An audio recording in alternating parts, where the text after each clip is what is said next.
अब लिखिएगा a body article है, a body having translatory motion, a body having translatory motion, a body having translatory motion can be treated as a particle.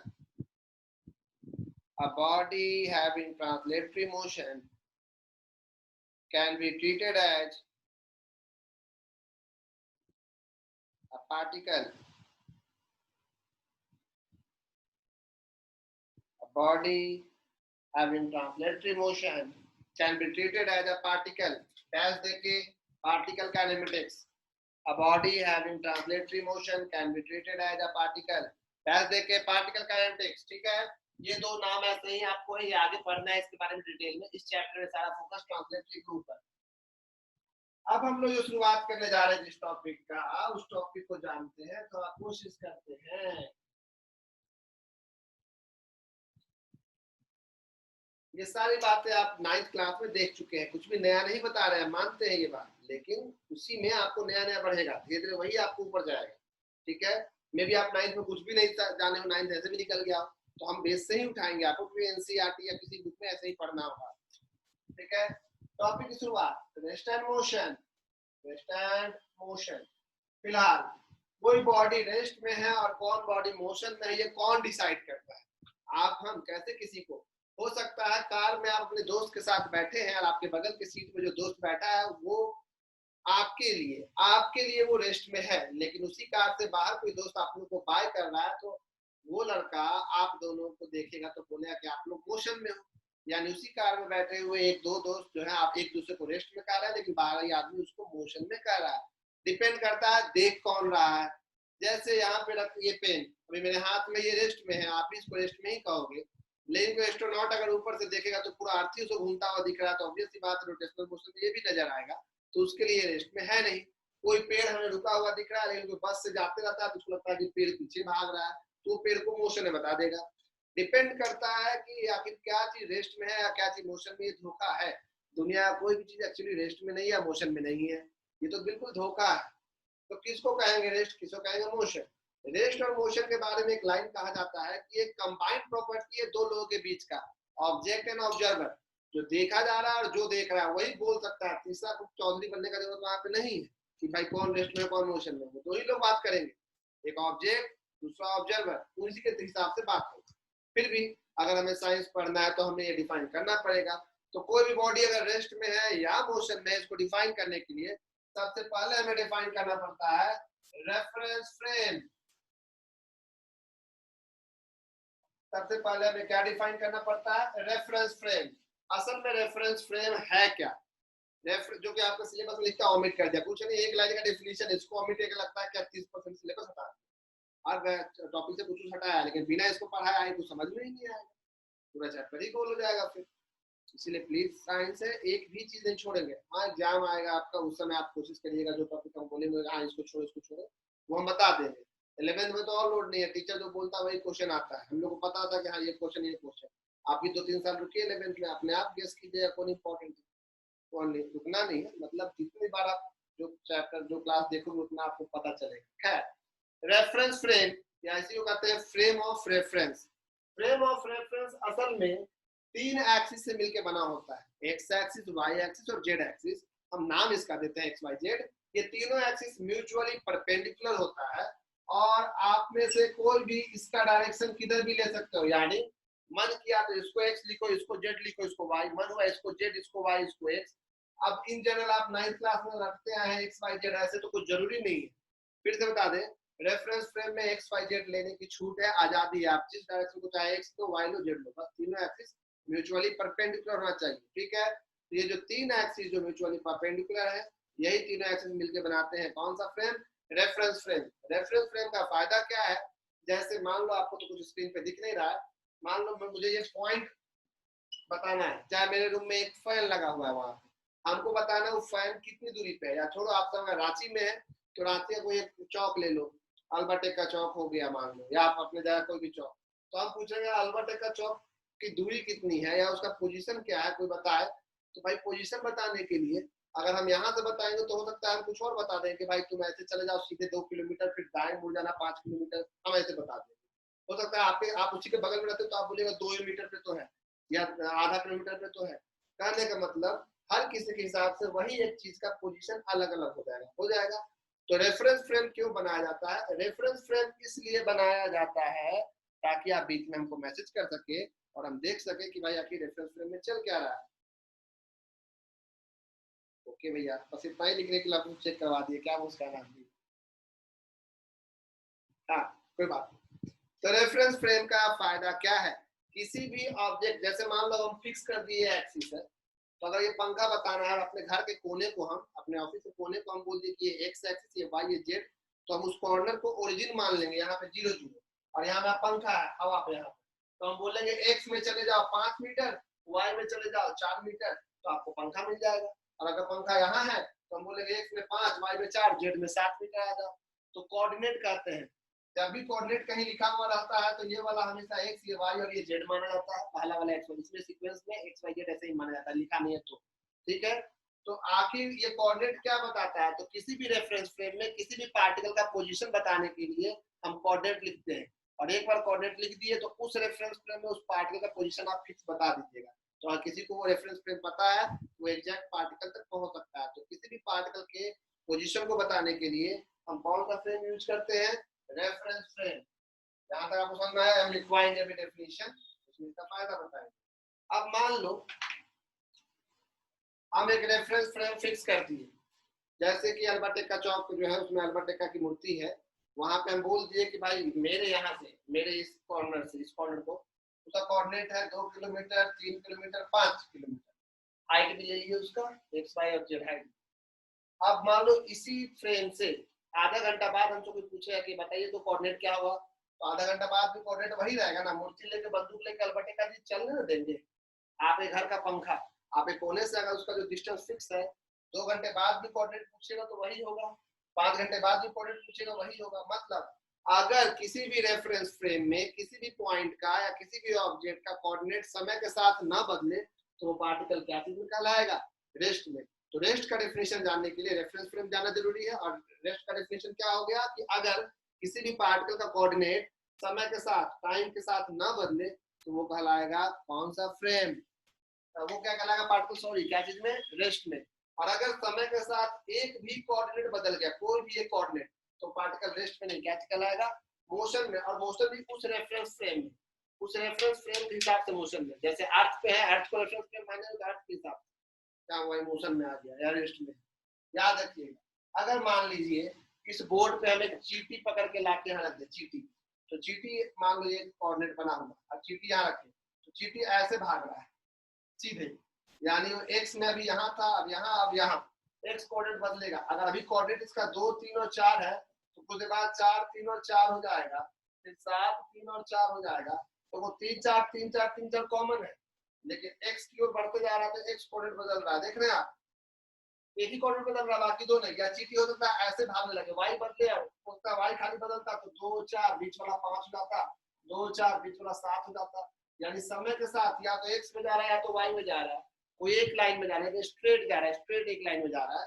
तो उस case में अगर तीनों में से कोई एक कोऑर्डिनेट भी चेंज होता है, कोई एक कोऑर्डिनेट, तो वैसे मोशन को हम लोग कहते हैं, जब कोई एक कोऑर्डिनेट चेंज हो तो वैसे मोशन को कहते हैं हम लोग one dimensional motion, one dimensional motion.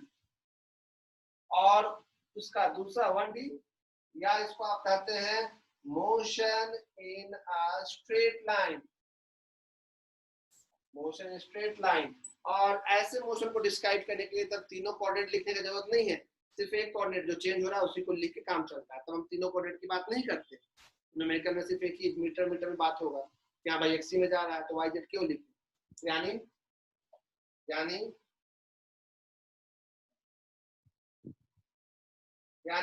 only one coordinate, only one coordinate is required to describe the motion, to describe the motion। ध्यान रखिएगा। अगर मान लीजिए वही चीटी जो है वो अब इधर ना जाके चीटी को यहाँ छोड़े, चीटी ऐसे भागने लगा ऐसे, यानी तो तिरछा, उसका एक्स कोऑर्डिनेट भी चेंज हो रहा है और वाई कोऑर्डिनेट भी, यानी 2, 3, 4, 2, 3 और 6 था, 3 4 और 6 हो गया, 4 5 और 6 हो गया। ये तो अब ये फिक्स है, लेकिन 2 चेंज हो रहा है। जब एक साथ बताते हैं अनुराग, जब एक साथ दो दो कोऑर्डिनेट चेंज होगा तो 1D के बजाय वो कहलाएगा 2 डायमेंशनल मोशन, 2 डायमेंशनल मोशन, या वो कहलाएगा motion in a plane, motion in a plane. X Y Z दो एक्सिस मिलके एक प्लेन बनता है, X Y plane, Y Z plane, Z X plane, तो दो एक्सिस मिलके एक प्लेन बनता है, तो मोशन इन 2 डायमेंशन या मोशन इन अ प्लेन कहलाएगा। कोई मच्छर पकड़ के लाया, मच्छर, और मच्छर ऐसे उड़ने लगा, ठीक है। अब उड़ने लगा तो उसका एक्स भी चेंज हो रहा है, वाई भी चेंज हो रहा है, जेड, तब तीनों ही कोऑर्डिनेट समय के साथ चेंज हो, समय के साथ चेंज होता है, तो 2D 1D 2D नहीं, वो कहलाएगा 3D, 3 डायमेंशनल मोशन, और वो कहलाता है मोशन इन स्पेस। हमें सिर्फ motion in 1D, motion in 2D पढ़ना है सिलेबस में। वैसे तो आप 4D भी अब सुन रहे हैं, ऐसे 4 डायमेंशन भी सुनते होंगे, और अगर आप किसी जगह पे ऐसे चले जाओ मॉल वॉल, तो वहाँ तो 11D भी दिखाता है, पता नहीं कौन कौन एंगल से क्या। लेकिन बेसिकली आपको फिलहाल अभी उन सब चीजों से, उन साइंटिफिक जितने भी फ्यूजन है, जितनी बातें, उन सब से हटके हम नॉर्मल बात करेंगे अभी बेसिक पे, 1D 2D एंड 3D पे। सिर्फ 3 एक्सिस जिसमें प्लेन बनता है, X Y Y Z Z X. हाँ, कोई हाथ उठाए थे शायद, किन्हीं कुछ पूछना है इसमें तो पूछे, तो हम लिखवाना शुरू करेंगे, जो बोले तो लिखवाने जा रहे हैं। हाँ अनुराग, अनुराग को डाउट हो गया।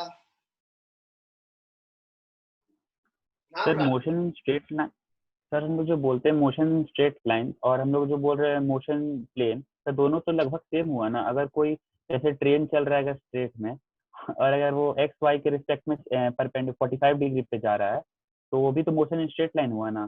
देखिए स्ट्रेट लाइन के साथ बाउंडेडनेस है। स्ट्रेट लाइन तभी कहलाएगा जब उसका एक साथ एक ही कोऑर्डिनेट चेंज हो रहा है, that is straight line. Line यहाँ करने का मतलब अलोंग दी एक्सिस है। अगर आप ऐसे जा रहे हैं तो आपके कहने मतलब कि ये भी एक स्ट्रेट लाइन, ये भी मैथ्स के हिसाब से भी स्ट्रेट लाइन है, लेकिन कोऑर्डिनेट यहाँ पे दो दो बदल रहा है। तो इस तरह को मैथ के हिसाब से न समझ के अब फिजिक्स के टर्म को भी ध्यान रखना है कि स्ट्रेट लाइन जिसमें कि सिर्फ एक कोऑर्डिनेट चेंज हो तभी वो स्ट्रेट लाइन। इसलिए तुम दोनों बात बोल दी, ओनली वन कोऑर्डिनेट, इसीलिए दोनों बात बोल दी। उस कंफ्यूजन को हम समझे, इसको भी तो आप स्ट्रेट यस लाइन सर। समझ जाओगे, ठीक है। तो उसको भी आप मान के चलिएगा कि वैसे नहीं करना मैथ जैसा। 2D मतलब 2 डायमेंशन चेंज हो रहा है। हाँ, डेफिनेशन पहले लिखिएगा, रेस्ट एंड मोशन में डबल कोट में, रेस्ट एंड मोशन हेडिंग के नीचे एक डबल कोट में एक line, rest and motion is a combined property. कभी गर्मी लगता है, कभी ठंडा लगता है। Rest and motion is a combined property, rest and motion is a combined property between the object and the observer. Rest and motion is a combined property between the object and the observer.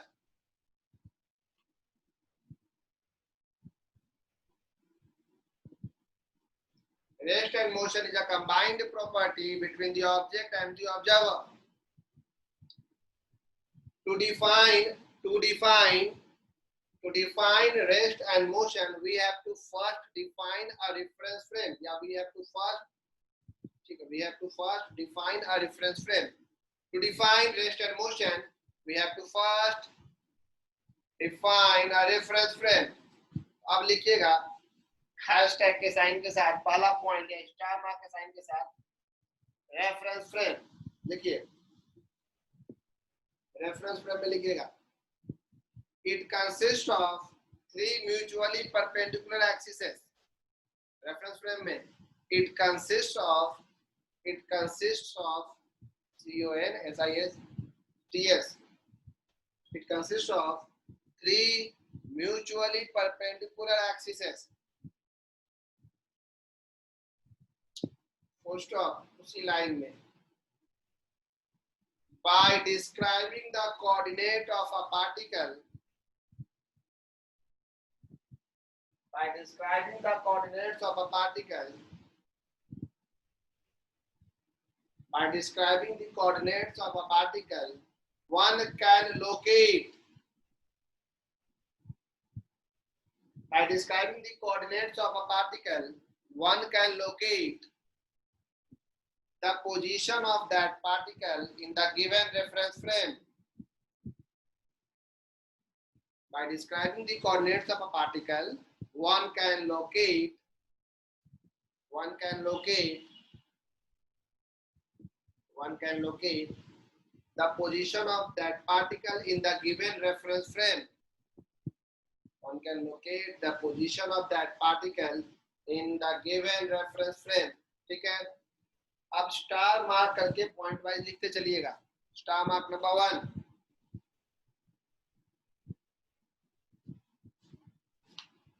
If all the coordinates of a particle remain unchanged, if all the coordinates of a particle remain unchanged, if all the coordinates of a particle remain unchanged, if all the coordinates of a particle remain unchanged as the time passes, remain unchanged as the time passes,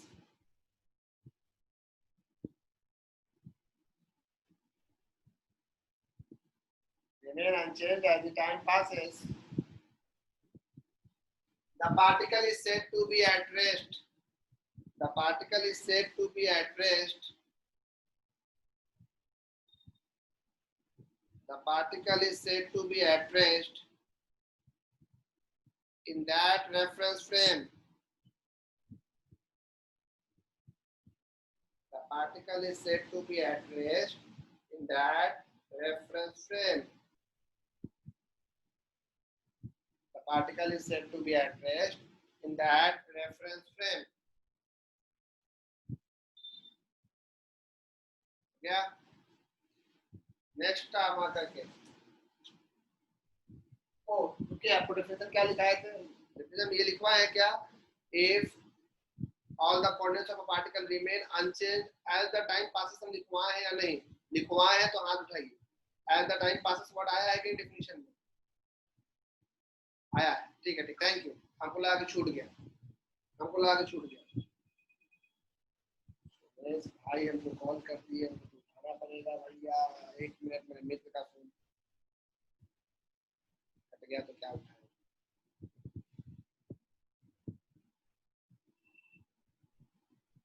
ठीक है, आप जा लीजिए. Next definition in next term, if only one coordinate of the particle, if only one coordinate of the particle, if only one coordinate of the particle changes with time, if only one coordinate of the particle changes with time,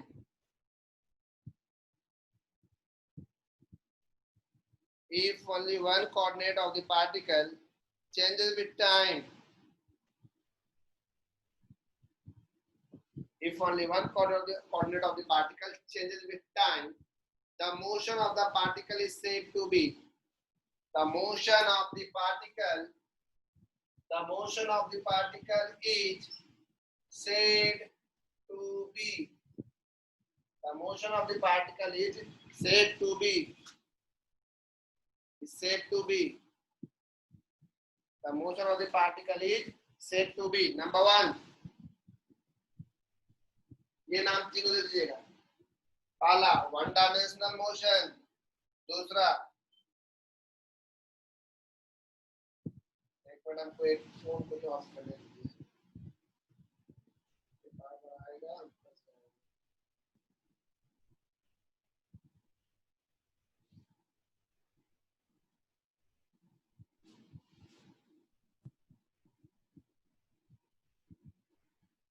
पहला number one dimensional motion, दूसरा motion in a straight line, तीसरा only one coordinate is required to describe the motion. Only one coordinate is required to describe the motion. Next star mark, ये लिखे ना motion one dimensional. Next star mark, if any two coordinates change with time, if any two coordinates change with time, if any two coordinates change with time. Introduction है ये और कुछ नहीं है sir. अगले दिन से फिर इसका शुरू हो जाएगा मेन कॉन्सेप्ट. टाइम है. if any two coordinates change with time, motion is said to be, if any two coordinate change with time, motion is said to be, इस बार ये लिखेंगे, two dimensional motion, motion in a plane. Only two coordinates are required to describe the motion. मानो तो लिखो, तो मत लिखो, ये दो लिख लो. Two dimensional motion, motion in a plane. Two dimensional motion, motion in a plane.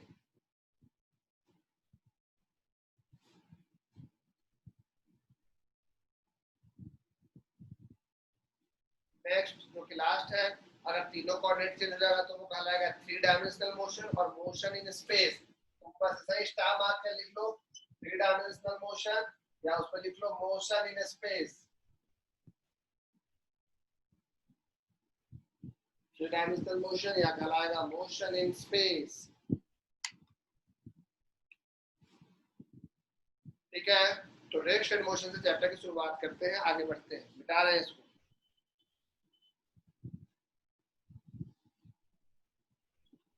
Vector में आपको हम नहीं सिखाए हैं पोजीशन वेक्टर, डिस्प्लेसमेंट वेक्टर, वो अब आने वाला है, इसीलिए वहां पे बचा के रखे थे. कई लोग उसका सवाल हमसे पूछ रहे थे, तो आपको जो हम डीपीपी भेज रहे हैं वो सिंगेज का भेज रहे हैं. कॉम्पिटिटिव हो जाता है, मेंस मेडिकल सबके लिए बहुत अच्छा बुक हो जाएगा.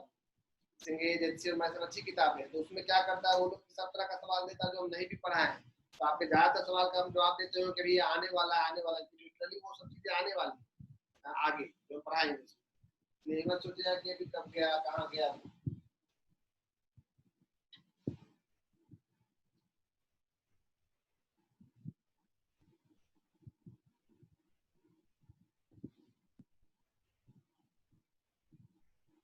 अगला 3-4 क्लास मिस मत कीजिएगा, क्योंकि आपको हम बहुत ग्राफ और इसमें कैलकुलस सिखाएंगे. डिफरेंशिएशन हम सिखा चुके हैं, लेकिन दोबारा बता देंगे एक क्लास तो नहीं, 15 मिनट लेके. और आपको एक नया चीज सीखने को मिलेगा, इंटीग्रेशन. जल्दी डिफरेंशिएशन सिखा दिए, इंटीग्रेशन मिलेगा. तो हम क्या बोलने वाले थे, हम बोलने वाले थे, अब शुरुआत हो रहा है टॉपिक, उसका नाम है distance and displacement. 9th class में तो बेसिक्स आपको पता था, अब आपको हम वेक्टर फॉर्म में सिखाएंगे इसको, तो वेक्टर मजबूत होगा तो ठीक है. तो डिस्टेंस एंड डिस्प्लेसमेंट थोड़ा सा सुन लीजिए, फिर अगले दिन तो कंटिन्यू करेंगे. आप जानते हैं ए से बी के लिए जो एक्चुअल पाथ लेंथ होता है, एक्चुअल पाथ लेंथ जो एक्चुअल रास्ता कवर किया है वो कहलाता है डिस्टेंस. लेकिन जो दो पॉइंट के बीच का शॉर्टेस्ट डिस्टेंस होगा उसको कहते हैं displacement. Actual path length distance और शॉर्टेस्ट डिस्टेंस को डिस्प्लेसमेंट कहते हैं. शॉर्टेस्ट डिस्टेंस जो डायरेक्ट होगा ए से बी, ये आपका डिस्प्लेसमेंट हो जाता है. डिस्प्लेसमेंट एक वेक्टर क्वांटिटी है, क्योंकि इसका डायरेक्शन होता है और इसका डायरेक्शन हमेशा इनिशियल से फाइनल के अलॉन्ग होगा. डिस्टेंस स्केलर क्वांटिटी है. अगर आप कहीं गए और वापस आ गए तो आपका नेट डिस्प्लेसमेंट जीरो होता है, क्योंकि इनिशियल भी वही फाइनल भी वही. डिस्टेंस अगर मोशन हुआ है तो डिस्टेंस कभी भी जीरो नहीं हो सकता, लेकिन डिस्प्लेसमेंट जीरो हो सकता है. एक सर्कुलर ट्रैक में आप जहां से चले हैं सर्कल पूरा काट के मैदान में वहीं आते हैं तो आपका डिस्प्लेसमेंट जीरो कहलाएगा. डिस्टेंस भले 2πr कहलाएगा.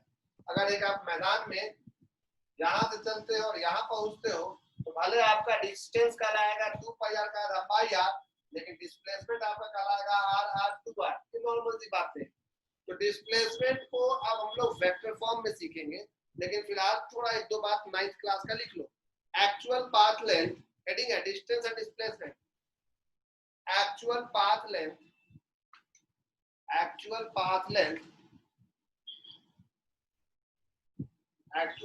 length covered by a particle, actual path length covered by a particle, it's called distance. Actual path length covered by a particle during its motion, actual path length covered by a particle during its motion is called distance. It is scalar and it can never be zero. अगर motion हुआ है it is scalar and it can never be zero. Displacement के लिए paragraph change करेंगे और हम लोग displacement बात करेंगे. आज बस से इंट्रो देके छोड़ रहे हैं.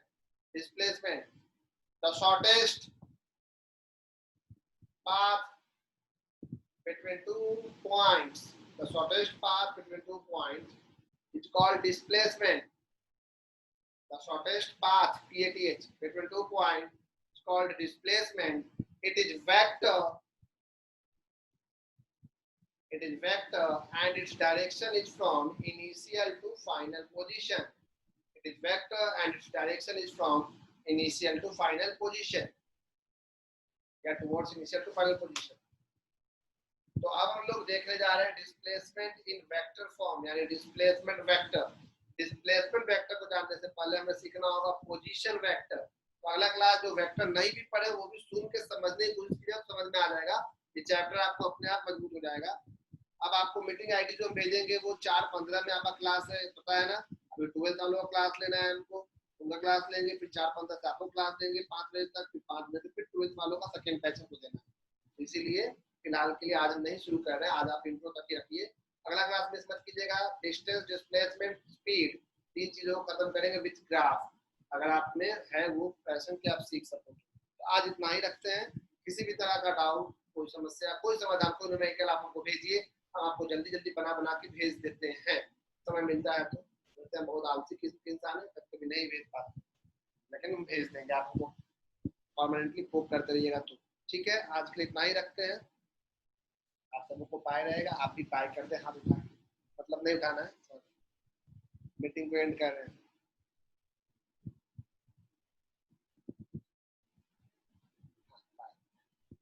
सबको पाए.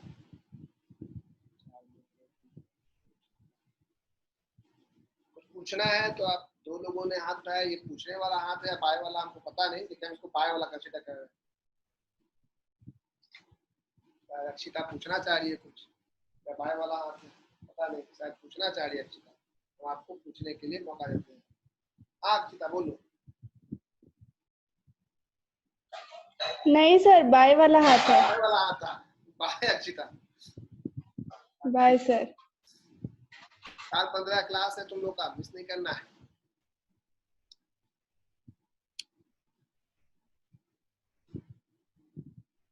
एंड हो जाएगा. मीटिंग कैसे एंड होता है.